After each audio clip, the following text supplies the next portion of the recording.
Hello and welcome to Patrick Come Lately Talk Radio. This is Stefan, your host, British by birth, American by choice.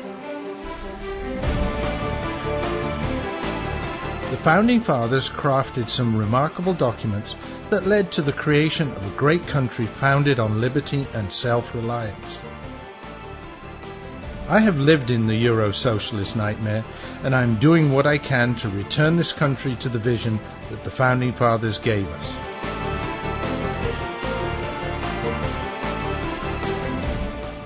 We need to strive to rebuild that shining city on the hill, for without us, the world has nowhere to turn for freedom.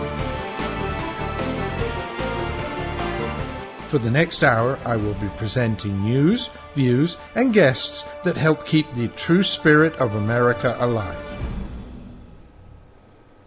Bonsoir, bonjour, bon matin. Aujourd'hui, je suis Charlie. Je suis policier. Je suis juif. Je suis un Américain. Je suis le monde. Mais surtout, je suis la liberté. Well, hi folks. This is your Patrick Come Lately. No, I'm not in Paris today. But for those of you that went to the government indoctrination camps called public schools, let me translate my words. What I said was, good evening, good afternoon, good morning. Today I am Charlie. I am a police officer. I am a Jew. I am an American. I am the world. But above all, I am liberty. And this is my tribute to what went on in Paris last week. And this week, I'm definitely going to have to react to the horrific happenings in Paris, but also to the unbelievable response from the jackass in the White House and his lackeys. So I'm going to go straight into things and just do my weekly commentary.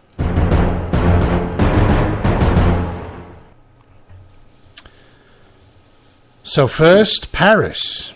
Once again, we have been faced with another absolutely despicable act of terror, carried out by thugs aligned with a Neanderthal political ideology that pretends to be a religion.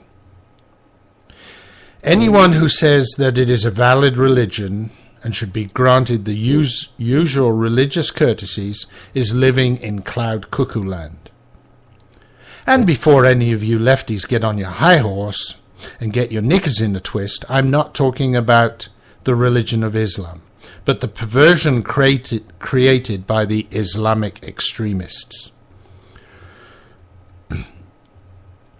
Somehow they have twisted all the evil in the Quran and associated writings into a dark ideology of fanaticism and intolerance. Let me quote from an interesting discussion that took place at reason.com. This is just an excerpt from a very long discussion, but basically one of the people writing there said, "Does Islam prohibit images of Muhammad? Nope. Does it command death to blasphemers? Nope. The Quran doesn't require women to wear burqas either. It also considers suicide to be a mortal sin and prohibits the targeting of civilians in war." But you have to understand that most Muslims have never actually read the Quran and have no idea what it actually says other than what their imams have told them. Muslims consider the Quran to be the actual word of God. With the exception of the few times God speaks to the people, the Ten Commandments, the actual sermons of Jesus, neither the Old or New Testament is considered to be the Word of God. They are books written by people who had the truth revealed to them by God. That is different than what the Quran is.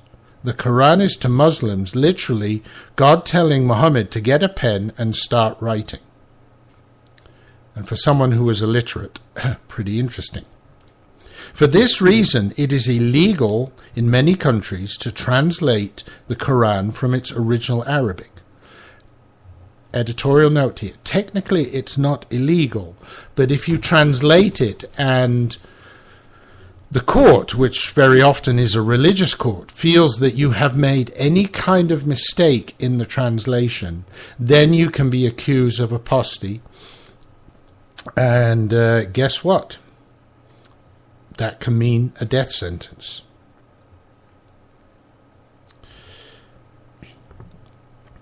So, translating the Quran is supposedly desecrating the word of God.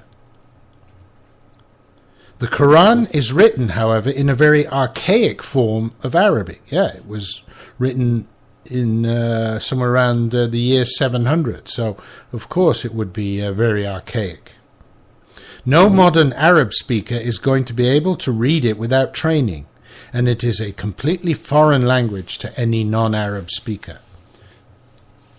So very few Muslims have read the real Quran.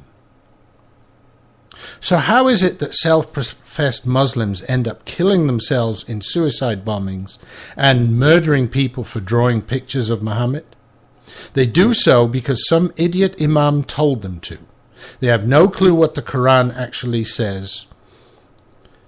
Radical Islam is political Islam fed to morons to get them to do the bidding of their political masters. That is it. Well, folks, for years we have been tiptoeing around the truth. That what masquerades as a religion is actually a foul political ideology bent on imposing the will of a few on the many. In this case, the so-called mullahs and other names that they have for their leaders who wish to impose a Stone Age approach to life that encourages misogyny, pedophilia, rape, and cruelty. And yet, time and time again, the regressives fawn over and apologize for the excesses of this warped dogma.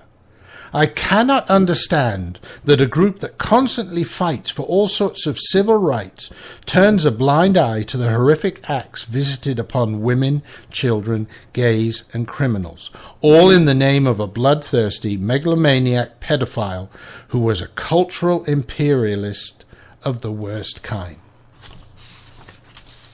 Compare that lowlife to the cruel and barbarous Genghis and Kublai Khan, who, as bloodthirsty as they were, made efforts to incorporate the cultures of their subjugated peoples into their own everyday life.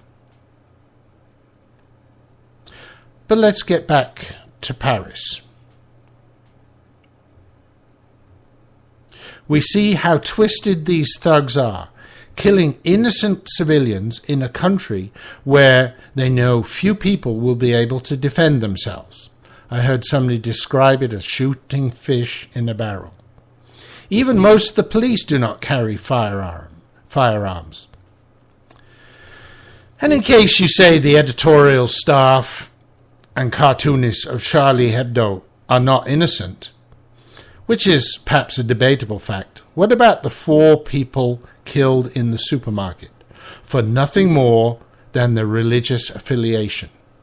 And as far as the person in that stormed into that supermarket, he didn't even know if the people he was killing had that religious affiliation. He could have been killing Christians, he could have been killing another Muslim, although it's unlikely that a Muslim would go into that kind of supermarket, but they could have been Christians. And they may well have been. I believe that all of them were Jewish, but I don't know if all 4 that were killed were actually. Now, notice that I did not say of a particular race, because it was religious affiliation. As much as I will never accept being called racist for what I say about these thuggish Islamic extremists. But to go back to the Charlie Hebdo team, even if you think they were very provocative in their publication of the Muhammad cartoons, it is still a tenet of our civilization civilization that freedom of speech sometimes allows people to say things that you may not like. And as bad as people like the Westboro Baptist Church are, with their vile activities and things they say, they don't grab AK-47s and go out and murder those with whom they disagree. And how about the regressives throwing a fit when crucifixes are dumped in urine, or the Virgin Mary is depicted in a painting surrounded by elephant dung? Right. Crickets. So add to that the regressive's propensity to appease all bullies and other such salubrious types. Everything is so hypocritical and one-sided, which is perhaps the single best reason why regressives shouldn't be allowed to hold any sort of governmental power. When they do, we see the results of that mistake, and we're living it here in America right now.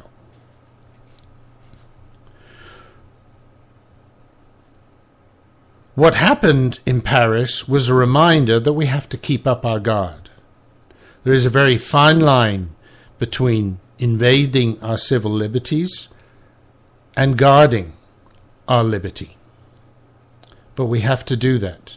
Now, while the number of people killed in Paris was not as high on our 9/11, the atrocity seems to have struck a chord in the French and European hearts that may have the same effect on them as 9/11 had on the American psyche. But let's not forget, while all eyes were on Paris, another evil group, Boko Haram, was responsible for another atrocity that by some accounts may be as horrific as 9/11. The stories are that Boko Haram invaded a town in Nigeria. Remember, Boko Haram operates in the north, I think the northeastern, northwestern part of Nigeria, and murdered somewhere between, at the low end, 150, and at the high end, 2,000 innocent civilians. This is yet another one of those religious fanatical groups using their interpretation of a quasi-religious text as a pretext for living out their sadomasochistic cravings. Folks, I don't know what to say, but I've got more of this, so stick with me if you would. We are going to go to a commercial break, and I will be back with more of my weekly commentary after this break. You can lose 10, 20, 30 pounds or more with Maximum Slim's first ever rapid weight loss guarantee. Today, you get Maximum Slim, an advanced fat and carb blocker, absolutely risk-free. The all-natural ingredients in Maximum Slim are a powerful weight loss combination. The Maximum Slim formula turns your body into a fat-burning furnace that supercharges your weight loss. Advanced fat and carb blocker stops the breakdown of sugar so your body doesn't store it as fat. Today, you'll get both of these products absolutely risk-free with no obligation. Only pay shipping. There are no expensive meal plans or exhausting DVDs. Just take Maximum Slim twice a day. It's fast, simple, and now it's guaranteed. Look, you can start losing weight today or not. Go back to your high school days and wear your favorite jeans again. Guaranteed. Call now and get both weight loss formulas free. Call 800-451-0228. 800-451-0228. That's 800-451-0228. Doc, you gotta give it to me straight. All right. 'Cause I'm dying here. I mean, take a look at this letter from the IRS. Oh, my. This is killing me, Doc. I tell you, it's killing me. Cheer up, my friend. Huh? The tax doctor is here. My diagnosis tells me that you're going to be just fine. Really? The tax doctor will not rest until we find you the best possible tax settlement. Really, Doc? Guaranteed. If the IRS claims you owe them $10,000 or more in business or personal back taxes, call a tax doctor right now. We could save you up to 75% if you qualify. Guaranteed or you pay nothing. Call right now for free details. 800-917-8546. 800-917-8546. 800-917-8546. That's 800-917-8546. This is Patrick Come Lately Talk Radio, coming to you live via the internet, via rebroadcast on WRSDB, the Red State Talk Radio Network, or from the recordings at archives.patrickcomelately.us. And thanks for sticking with me through that break. Before I go on with my weekly commentary, obviously commenting a lot on what happened last week, I would like to remind you, and I know some of what I'll be saying this week is perhaps a little more controversial than normal. You can reach me if you're listening live by clicking on the little speech button in your bar at Spreaker, and that will take you into the chat room. And basically in the commercial breaks, I'll pop into the chat room and take a look and see what's going on there and try and answer you. If you're listening to recordings or the rebroadcast via the Red State Talk Radio Network, then obviously you can't participate in the chat room, but then do please send me an email with your comments about the show, good, bad, indifferent, questions, whatever. You can reach me at stefan@patriotcomelately.us, or you can go to the show's website, www.patriotcomelately.us, and there's a contact form there. Send me your contact at archives.patrickcomelately.us, which is the site where you can hear the recordings. Let your friends know if you think this is a good show. Let your friends know about it. And you can also post comments and questions there as well. So many different ways to get comments to me. And like I said, I think things are a little controversial this week, but did I go too far? Did I not go too far? Do you agree? Do you disagree? Please do contact me. I love hearing from my listeners. Anyway, on to the next part of the weekly commentary.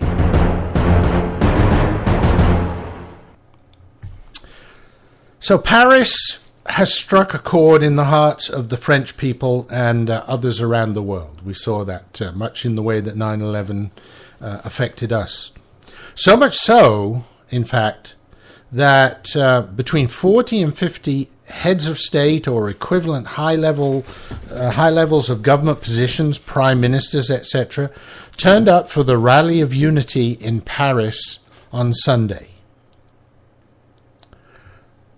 I have to say that while I have never been ashamed of my country, I am deeply ashamed by the cowardice, lack of respect, and disfriendship shown by a number of key members of this administration. And you know how much I love the current administration. Well, let me just say that multiply that 100 times over since last week, the way I feel. Let's start where the buck is supposed to stop. It is winter in Washington, so I believe the golf courses in D.C., Virginia, and Maryland are shut down. So I don't think that there is much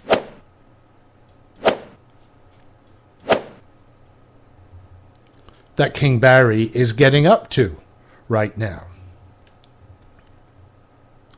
And especially since he couldn't find an excuse to take his private plane, Air Force One, for a quick spin to Florida or to Arizona for a quick round of golf.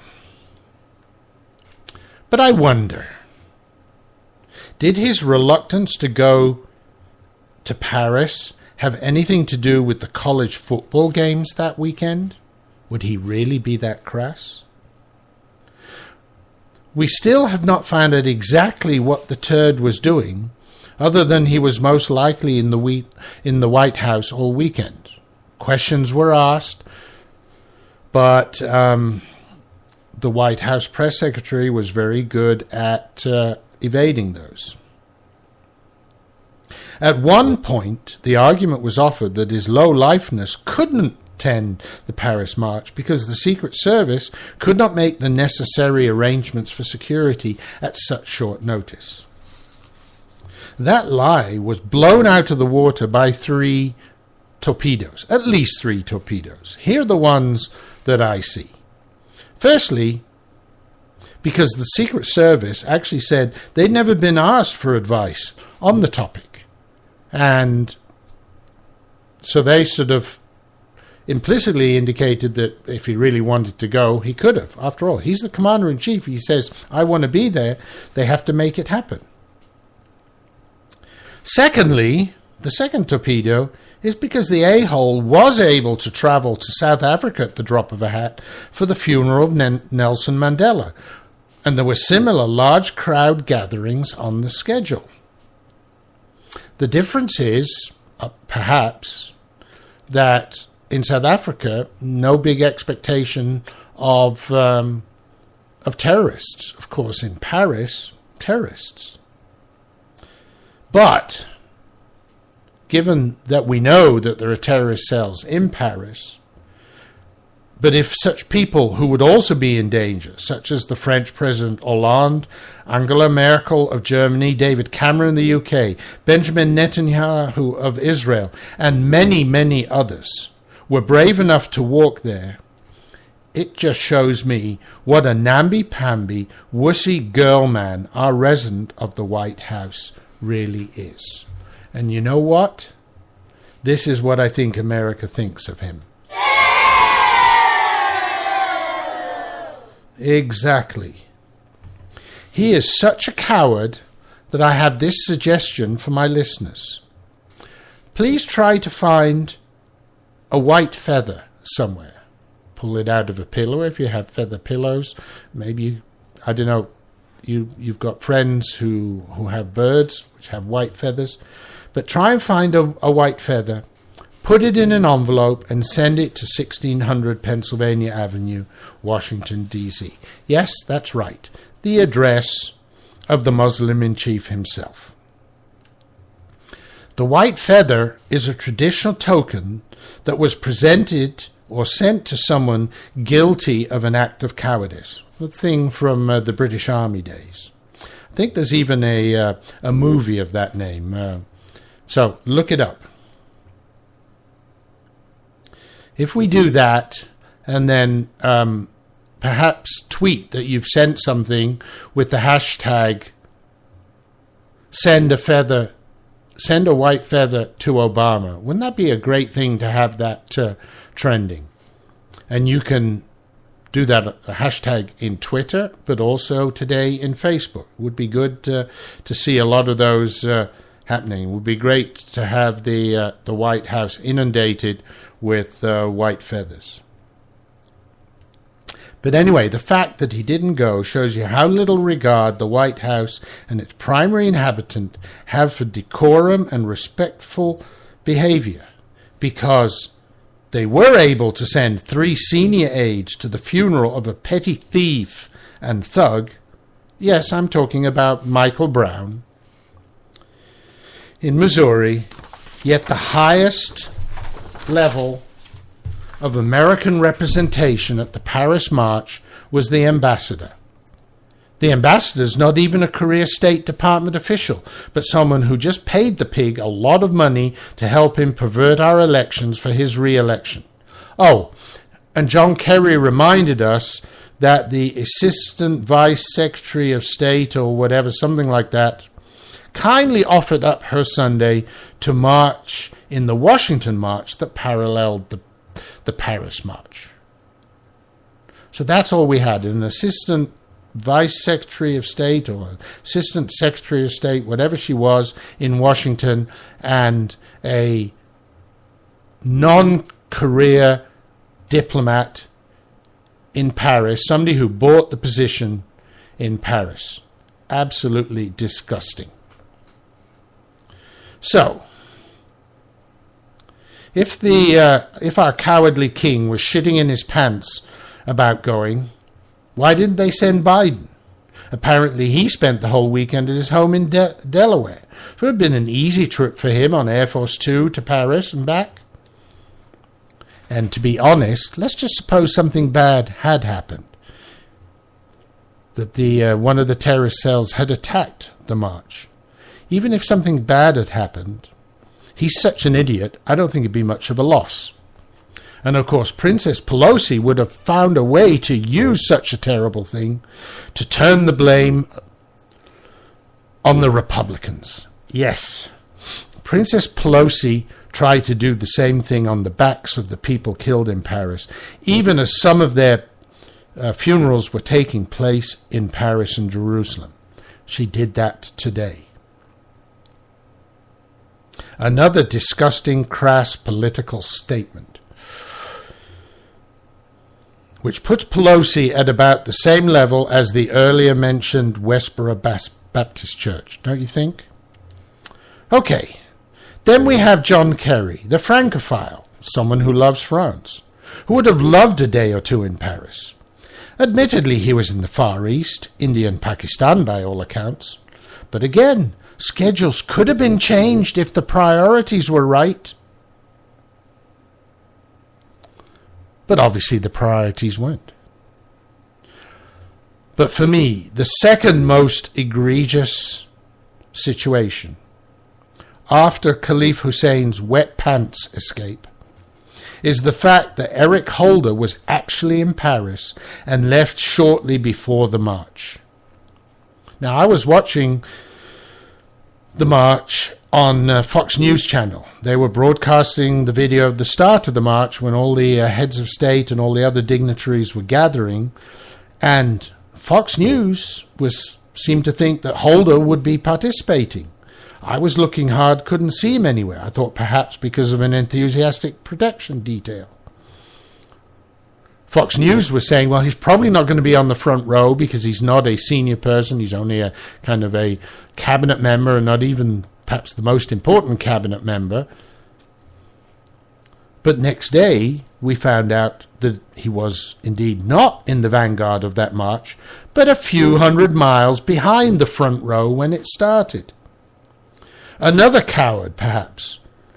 Or is this another statement from the Muslim Brotherhood infiltrated administration that they will not stand up to Islamic extremists? Even though Josh Earnestly Lying tries to refute it, more and more signs point to King Barry being a closet Muslim, at the very least an ardent supporter of Islam. And as we see, while they keep giving all sorts of excuses, something they get way too much practice at the moment, fighting. So they give the excuses for why no one senior attended the march. In the end, it is obvious where their priorities lie. Fighting Islamic terrorists is not high on the list, and even if they use the usual regressive ploy of apologizing after getting caught with their hands in the cookie jar, something that Josh Earnestly Lying worked so hard to avoid doing, but on Monday had to do, we now see through all their lies and obfuscation. Okay, folks, we're halfway through the show. Stick with me. I will be back I've got more commentary. I'm really riled up this week. So bear with me, and I'll be back. Patriot come lately. British by birth. American by choice. Just like the Founding Fathers. The voice of the conservative resistance.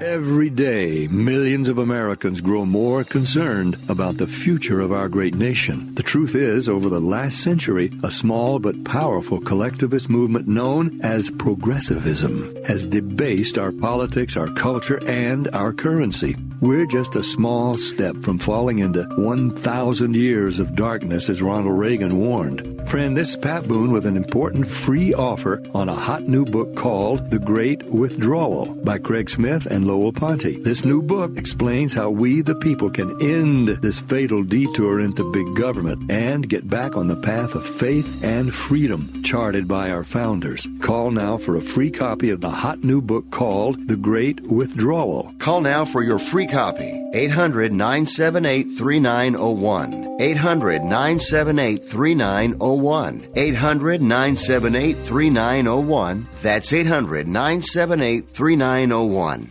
Owe $10,000 or more to the IRS that you can't pay? Call now for immediate help. At the Tax Relief Line, we help people just like you. If you take on the IRS alone, you could be facing levies, liens, even wage garnishments, personal or business tax issues. If you owe $10,000 or more to the IRS, call now and see if you can pay less. They can freeze your bank accounts, even garnish your wages. Call the Tax Relief Line now for immediate help. Our expert team of tax professionals will negotiate your tax problem and deal with the IRS for you. If the IRS is threatening you with levies, wage garnishments, or seizing your assets, call now and see if you can pay the IRS less. 888-789-5043. 888-789-5043. 888-789-5043. 888-789-5043. This is Patrick Come Lately Talk Radio, keeping the spirit of America alive, a proud member of the Red State Talk Radio Network. And we're into the second half of the show, and I'm still on my weekly summary. Sorry, folks, I really got riled up with some of the things that went on since the last show.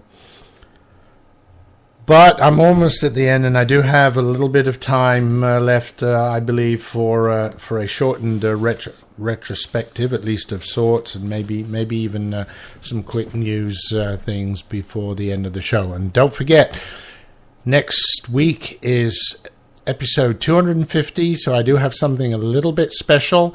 I don't want to give too much away, but kind of looking to the future and perhaps something unexpected. In past milestone shows, I've sort of looked to the future and looked at it from a negative and a positive way, and this is sort of in the middle, but still hopefully interesting. Maybe not the whole show. Maybe we'll also have some time for news and things as well. But do try to join me. It should be fun. Okay, so let's go back to the final topics for the weekly summary.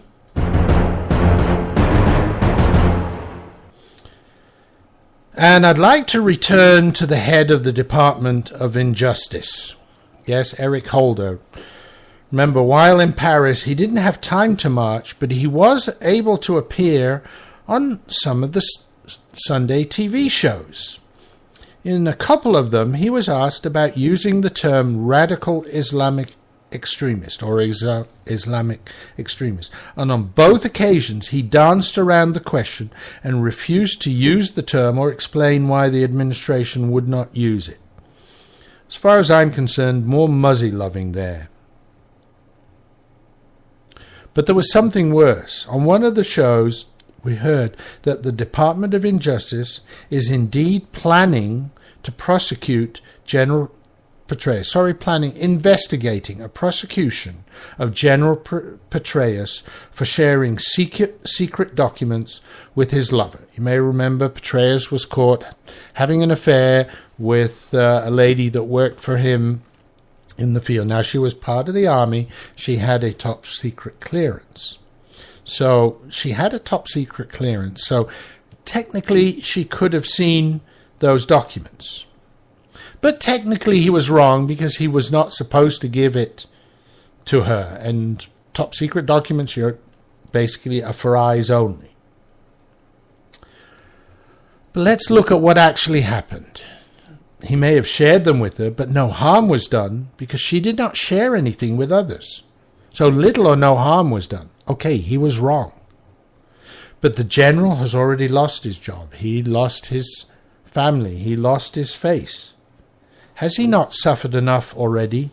Even the arch-regressive Dianne Feinstein agrees that enough is enough. But the Department of Injustice, led by Eric Holder, and who's very close to King Barry, so obviously King Barry is in on this, says, let's hound the general who made a mistake and paid for it, but let's continue to hound him even more. But the deserter, Bo Bergdahl, never paid for what he did. including causing the death of a number of his comrades, and he is still being paid handsomely for his time in the army that he let down. Isn't that just typical of this administration?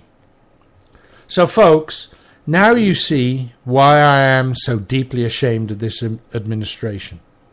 They are a bunch of low-life bottom feeders that lie to us, defraud us, ignore our wishes, for example, in elections that do not go the way they want, force unwanted laws on us through conniving and trickery, and worst of all, have the United States now the laughingstock and unwanted country on the global stage by their lack of leadership and untrustworthy dealings with allies and friends.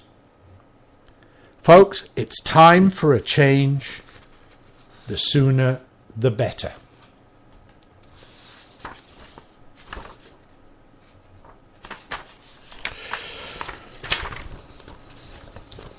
And once again, just a reminder, next show, 250th show, please do try and either listen to the recording, but come live if you can. Remember, 8 p.m. Pacific, so 8 p.m. for the left coast, and 11 p.m. for all of us on the east coast. Okay. I'm going to go into a shortened retrospective of sorts. And initially, when I was thinking about this last show before 250, I wanted to do a lot more and pull up some other things from other shows. But this came up, and I said, no, I think this would be a good thing to do. And especially now that I had to shorten it, I think this is a very nice thing to do. This retrospective doesn't actually go back to a particular show and pull anything back, but it is about a past guest, someone who appeared on the show quite a while ago in the Blog Talk Radio days. It's my good friend John Hancock. He's the author of Liberty Inherited, which is a great historical view of how our founding fathers came to create such great documents in the Declaration of Independence and the Constitution. You can find it on Amazon, and if you haven't got a copy, if you haven't read it before now, let me recommend it highly. It's a great book, and apparently he's coming out with another book which will also bring in some other influences on the Founding Fathers that helped towards those great documents. But anyway, back to John Hancock. He is also a fellow at the American Freedom Alliance in Los Angeles, and recently he wrote a very interesting article for American Thinker. So what I wanted to do was talk about that particular article tonight as I said, a retrospective of sort, bringing in something from a past guest, but bringing in something new. The article he wrote was entitled The Left and the Distortion of History. And the first part of it is a very interesting story and kind of also connects back to the UK, which Liberty Inherited does, and of course with my background also have that connection back. In the fall of 1991, the relatively small and quiet University of Alfred University in New York State was engrossed in controversy. Indignant professors led students in protests. Heated debates raged through the divided campus. Editorials filled the schools and local papers. What was the issue? Well, at the heart of the controversy was the newly installed statue of King Alfred, the medieval English monarch after whom the town and school were named.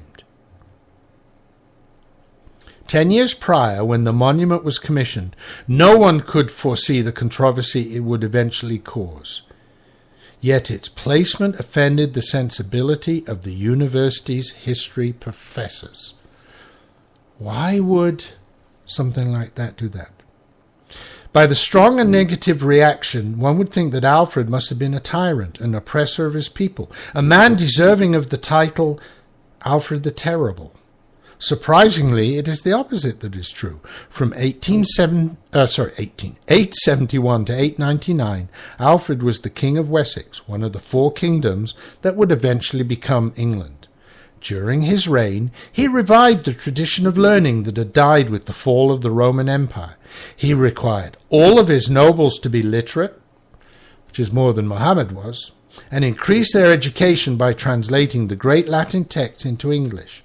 Additionally, he has the honor of being the first king in English history to write a book, preceding King James by 8 centuries. Thus, he is known as the Education King and Alfred the Great. More significantly, for the first time, English law would be written and would establish the tradition of England being a land ruled by laws rather than by the whims of powerful men. Within these laws, we find the genesis of the principles of due process, trial by jury, and respect for the individual, no matter how lowly. His laws protected the commoner from arbitrary and excessive punishment. Even slaves were protected by his laws. There were limits on the number of hours they could be forced to work and were granted 37 work-free holidays per year. Furthermore, the slaves were allowed to work on their own behalf and return all proceeds from their endeavors. Through the church, Alfred created a system that fed the poor and provided them with medical care. So for the 9th century, Alfred was a very enlightened king who was loved by his people, and for this reason he is the only king in English history to be bestowed with the moniker the Great. So why would the history professors be opposed to a memorial to this great proponent of education? The truth is, the opposition to Alfred had more to do with what he symbolizes than actual history. Linda Mitchell, who specializes in medieval history, was one of the protesting professors. As she explained in a New York Slimes interview, Alfred is not a good logo to promote a modern university because virtually any historical figure who has any social or political influence is undoubtedly going to be a DWEM, a dead white European male, she said. It would be foolish to choose a symbol so exclusive and effective in emphasizing the straight white male power structure of history. So here's the distortion of history. Here's the revision of history. Folks, this is what the left is doing all the time. This is another reason why they are not fit to govern. We need to kick them out. Folks, please, get people listening to the show. Get people listening to Red State Talk Radio. We have to kick these bums out. And while we're kicking them out, I'm going to take a quick commercial break. Reporting from the eye of the storm. This is the worst weather we've seen in quite some time, folks. And I don't see any end in sight. People have been calling in from across the state complaining their basements are flooding. One guy said he now has an indoor swimming pool in his basement. I told him he needs the waterproofing innovations from Basement Systems. If you want a dry basement or crawl space that will weather any kind of storm, you need the patented solutions from Basement Systems. You've seen them on home makeover shows throughout the country. With a lifetime warranty, every solution is custom designed for your basement. Call now for a free estimate, and you'll never have to worry about storms like these again. I'm predicting this storm front is heading your way, so call Basement Systems and relax. Call 800-205-8665 for your free in-home inspection, or visit basementradiooffer.com. That's 800-205-8665, or visit basementradiooffer.com. I've owned my company for 14 years now, and I can tell you that payroll is a 4-letter word. I hate doing it. It eats up hours I don't have, and it costs me money I could be saving. But my accountant's too expensive, and I'm not sure who to call, but I know I need help. We're Paychex, and we take all the hassles out of small business payroll. We save you time and money. It's easy. Call, fax, or give us your payroll information securely online, and we take care of the rest. We calculate the correct taxes, manage payments and direct deposits. We even send out your checks. Payroll doesn't need to be a 4-letter word anymore. We're so sure that we can save you time and money that we'll give you a month's payroll free. Just for calling 877-750-5371. Get 1 month's payroll for free. Call Paychex right now. 877-750-5371. That's 877-750-5371. This is Patrick Come Lately Talk Radio, coming to you live via the internet, via rebroadcast on WRSDB, the Red State Talk Radio Network, or from the recordings at archives.patrickcomelately.us. Okay, thanks for sticking with me through that break. We're talking about the left and revisionism of history, that story about Alfred University.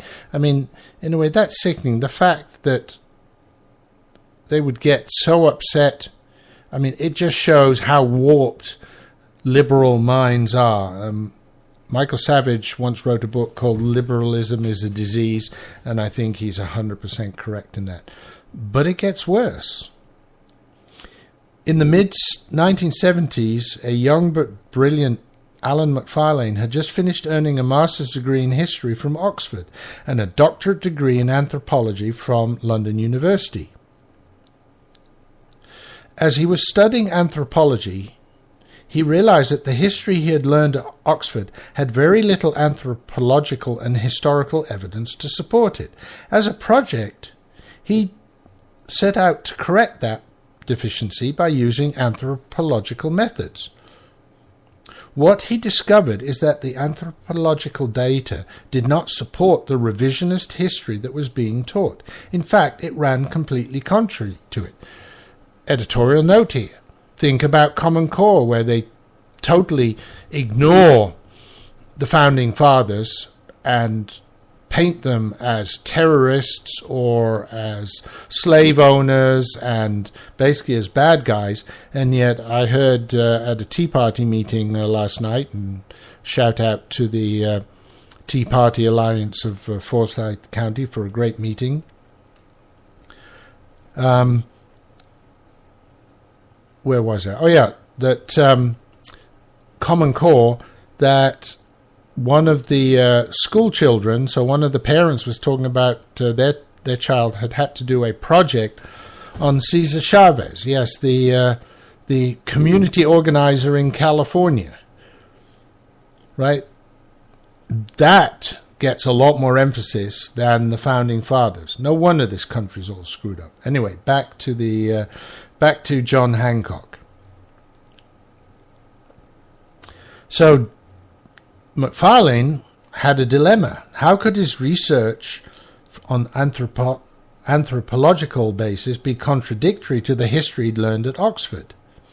This quandary continued until he received a letter from the former headmaster of his prep school. Prep school being in England probably a private school. The former master, who studied history at Oxford in the 40s and was a recognized authority, compared Macfarlane's research to the history being taught. The master's observations were alarming. It seems to me that something has gone awry since or between 1950 and 1970. It seems that in the 50s and 60s the field of history was captured by A, Marxists, and B, by a peasant model-minded scholars who have so often ignored the conclusions of their own findings and forced them into a preconceived pattern.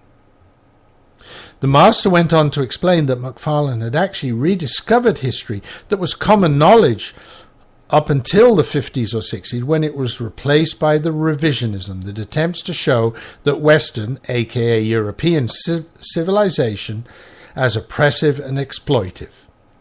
It does not matter if the historical evidence is contrary to the revisionism, truth is secondary to the ideology. These were some very serious accusations, and Macfarlane dedicated his life to setting the historical record straight. His revisionist colleagues criticized everything he published. He replied with more research and data that supported his position. He knew history was on his side, and so did his critics. Not being able to match his research, they quickly resorted to the use of mockery and name-calling to discredit him. Right? Alinsky tactics. Yet against such opposition, Macfarlane would rise to the top of academia by becoming the chair of the anthropological department at Cambridge. Somebody stood up, somebody with a spine. As David Coleman, and here we come back to Common Core, a designer of the Common Core curriculum and current president of the College Board, recently stated, history is not about facts, it is about narratives. Well, there is a regressive statement if I ever heard one. McFarlane's research did not fit the revisionist narrative that they wanted to present to the unquestioning young minds that filled the classroom each year, so that's why the works of historical revisionists such as Howard Zinn are now common in the history curriculum of American high schools. This has resulted in generations of people whose entire worldviews are based on an ideological revision of history that has no factual foundation. John Hancock, thank you for making this known. I mean, this is just so important that this sort of thing goes on. Today, after several decades of being taught distorted history, every field has been infected by Marxist-trained ideologues. What makes it so nefarious is that they do not even realize that they are the purveyors of distortion, myths and lies that are destroying the greatest economic and political system ever created by man. Next year is the 800th anniversary of the Magna Carta, the first document in which the principles of limited government, individual rights, and representative government were put in writing. Will we let this document, like Alfred, be forgotten because it was written by DWEM and does not fit the narrative, or is it time to let the historical facts speak for themselves? That's a very powerful article there, and the message there is very clear. Same as John Hancock has a very good way of putting things and getting the facts out. Same thing with his book, Liberty and Heritage. So, like I said, if you haven't read it, great book. Really explains how, starting with, amongst others, the Magna Carta, this idea of limited government, individual rights, and representative government were building up and came to a head in what the Founding Fathers put together. And since then, unfortunately, it's been going downhill ever since then. Okay, folks, one last quick little thing. And it's just another quick thing of left-wing hypocrisy. Apparently, a Woody Allen TV series is coming to Amazon Instant Video. Very sorry to hear that, Amazon. Apparently, he's made of Teflon because Despite increasing backlash over allegations that he molested his adopted daughter, Dylan Farrow, over 20 years ago, and didn't he marry his adopted daughter, the girl from China as well? The director scored a full season order for a new TV series with Amazon. Isn't it interesting that a hardcore lefty like that can get away with something like that? And people like Bill Cosby, who also did some very bad things. I'm not saying that he did not, although is there proof? It's just his word against theirs. But anyway, but let's say he did do them. But he gets raked over the coals, not because he did those things, but really the reason is because he was preaching self-determination to the black community. And the lefties can't have that because they got to keep them slaves on the plantation. Okay, folks, almost the end of the show. Want to thank you for coming this week. It was great fun. Sorry I couldn't spend very much time in the chat room this week, but hope you enjoyed it. Next week, 250th special show. Please do try and come to the live show or listen to the recording, listen to the rebroadcast on Red State Talk Radio. Please do what you can to join us. Looking forward to seeing you there, and in the meanwhile, I think it's time for me to say TTFN, ta-ta for now. Please join me next week. Thanks for coming this week.